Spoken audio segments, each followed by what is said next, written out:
Play the part of the teachers on a middle school.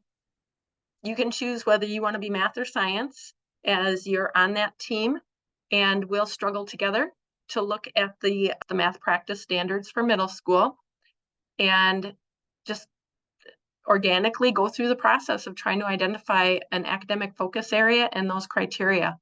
So welcome, Melissa, Mike, and Wendy. I'm so glad to have you here, and I'm excited that you are interested in studying UDL through your practices with it's kind of a action research project in your classroom.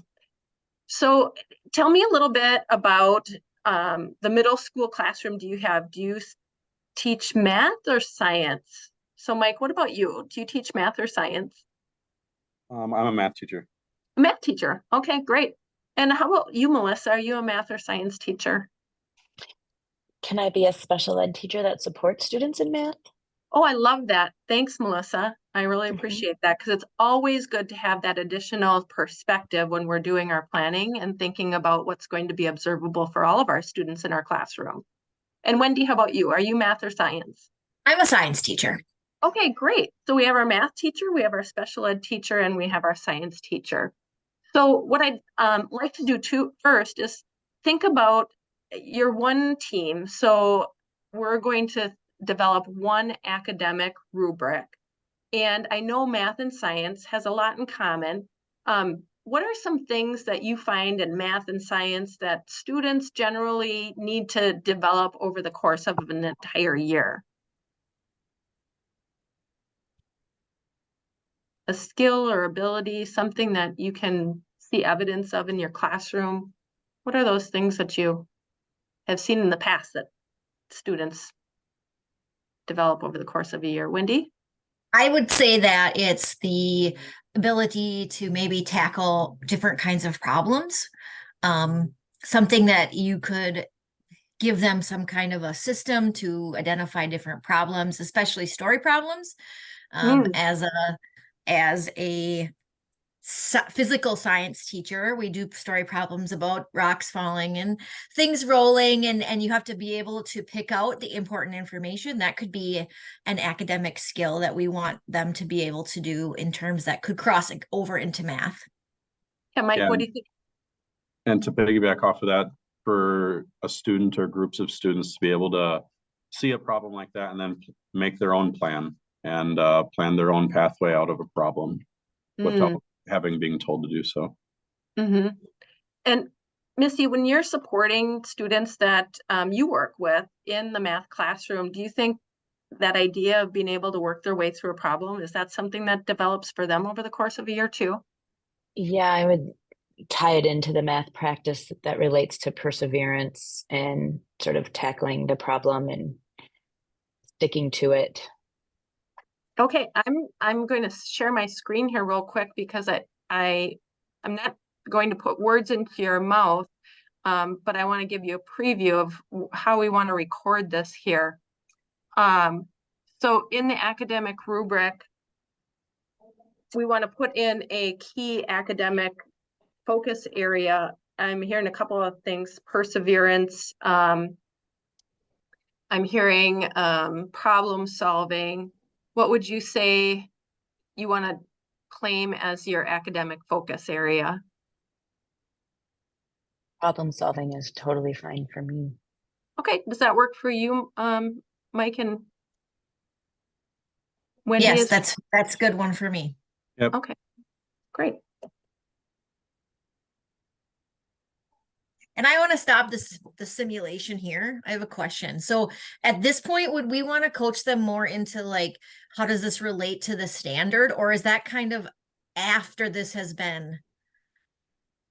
Yeah, so there's a couple of ways I've gone about it. If I know that they're already aligned to a standard, I'll let them, just have the language themselves. And then I'll say, okay, let's dive into the standard and let's look for some focus criteria that are under problem solving that we can use that. Now, if they get way off base and they're just like, well, I want my kids to be able to raise their hand, or, okay, let's go to the standards and take a look at the math practices. So I really try to be responsive to what's happening. now that we're paused actually in our role play, I want to go back to what I missed. As an observer, there is a mentoring the academic rubric development and facilitating the discussion about observation tool available in the tools page.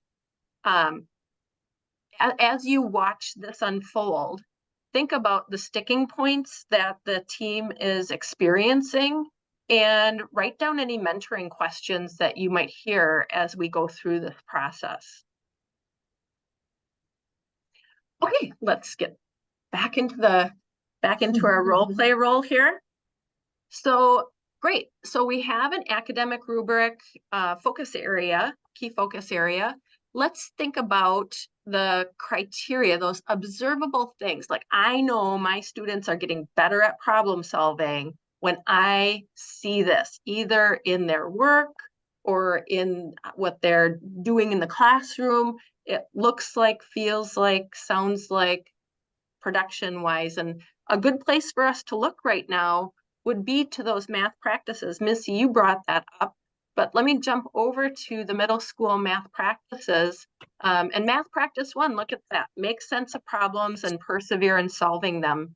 So without even thinking about it, the standards must be so second nature to you folks as accomplished teachers. That's really great that you just keyed right into that. So as we look at this, what are some language pieces that we can pull out of here that, over the course of the year, I would start seeing my students doing this?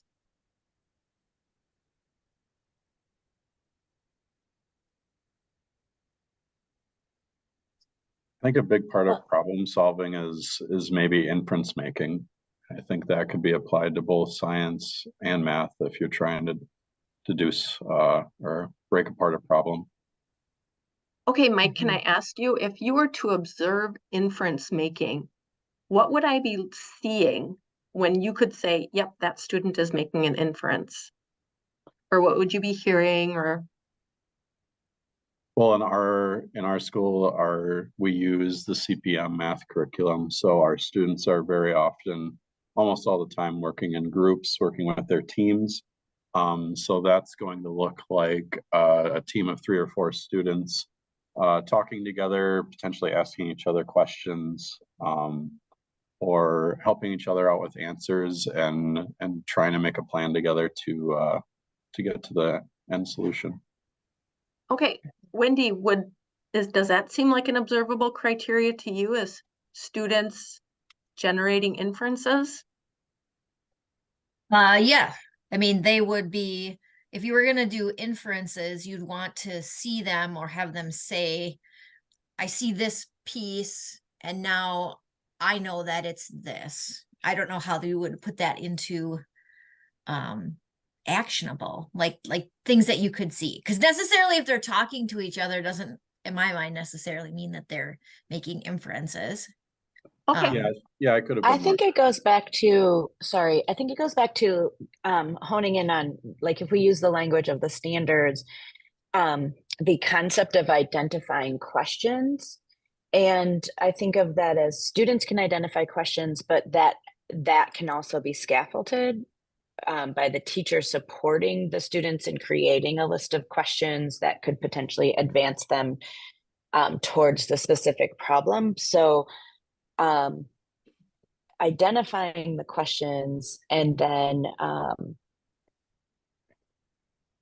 I guess then I'm trying to think about getting to the next piece, which I'm not a math teacher, by the way, so I'm just going to take me there in a reading world. But I would sort of ask the questions and then potentially hypothesize or make an educated guess as to what we suspect the answer may be. And I would think that would be the concept of making sense of the problem, right? Like, I don't know if it's connected, but my next thing is, after I observe the questions, I'm going to sort of want to either make a prediction or a guess as to what the answer would be. Okay, so you said something there, Missy, that I'm going to ask Wendy and Mike to decide whether it's something that would be really observable in their class. Making predictions. Is that important to your classrooms, Mike and Wendy? And would that be observable? Yes. Yes, for sure. Okay, so does that make sense to does that work for you and the students that you work with too, Missy, that making predictions would be Mhm. Okay. Yeah, and it can be scaffolded, okay, right? great. So if they can't do that necessarily, if that's not natural to do on their own, certainly someone could prompt them to make a prediction. Okay, great, great. All right. As I'm looking at the math practices with my science lens, analyzing problem conditions and goals, translating, for example, verbal descriptions into equations, diagrams, graphs. So something you could look for in them problem solving, if you give them a story problem, are they drawing a picture? Are they making a graph? Are they somehow representing the verbal information into some kind of model? So that to me is like easy to see, right? So if I'm going to give modeling. a story or it's an example, are they making some kind of model? And the only reason, like the reason this popped into my head is I was helping my daughter last night with math, and it was a story problem. And the first thing I said to her was, whenever I come across a story problem, I draw a picture. And I was like, and then that just hit me just now. Like, that's what we want our kids to do, is have a way of representing the verbal and numerical pieces into something that's a model. What do you think about that, Mike? 100% agree. Okay, and Missy, I heard you positively agree to that. Okay, so I'm just gonna copy that and put that in here.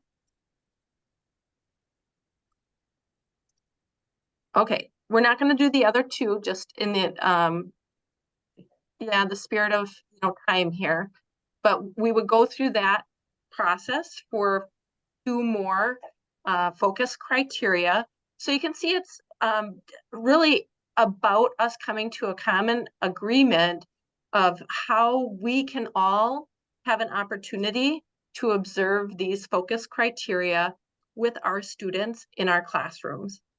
And then the second part of this is coming up with a set of rubric levels, 4, 3, 2, 1, and what that would look like. And there's lots of different examples of, 4 stages of proficiency. The one that is in the data collector is advanced, demonstrates in more than one way, proficient demonstrates in one way, developing demonstrates with prompting, beginning, unable to demonstrate, or above grade level, at grade level, near grade level, below grade level, beyond there, almost there, not yet, secure, sufficient, emerging, limited. So a team would then go through the process of deciding which of those rubric level descriptors they want to use, and it's going to get attached to those 4, 3, 2, 1. And the way that we process the data in the end, and this is an important point when people are trying to decide what these levels are, each step between 1 to 2, 2 to 3, 3 to 4 may not be able to be precisely determined. So in the end, when we look at the data, we want to move students from either a 1 or a 2, so that 1 to 2 block that gets consolidated together, into a 3 or 4. So we're not using a process that's super precise, but we want to move them from those lower 2 levels into the upper 2 levels.